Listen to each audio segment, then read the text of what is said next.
Um animal que foi extinto há 13 anos, do nada na Terra, pá, lobo terrível, ou como dizem por aí, Dire Wolf.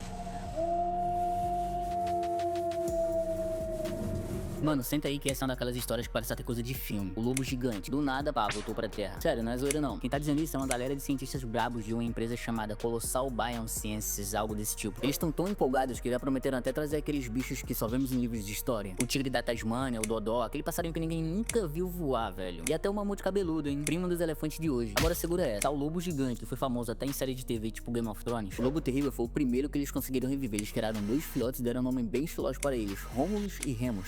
Igual aqueles irmãos gêmeos da mitologia romana. E ainda nasceu uma lobinha chamada Calice. Esses bichões estão lá no lugar secreto, só curtindo a vida, tomando sol e brincando, sem nem saber que são tipo celebridades da ciência. Aí tu deve estar pensando, mas como assim? Como fizeram isso? Bora voltar rapidinho no tempo, lá em 1854, onde tu nem eu era nascido, acharam os ossos desse lobo perto de um rio dos Estados Unidos. Depois de muito estudo, descobriram que ele era bem diferente dos lobos de hoje, que sumiu porque cavava uns bichos grandões que também sumiram. E aí tu ficou curioso pra saber se um dia a gente vai encontrar um mamute andando aí na rua, né? Cara, eu também, porque o mundo tá ficando cada vez mais Jurassic Park, velho. Enquanto os lobos modernos conseguem misturar seus genes com outras espécies, tipo os coiotes, o lobo gigante era solitário mesmo, ele não tinha esse negócio de mistura de genes.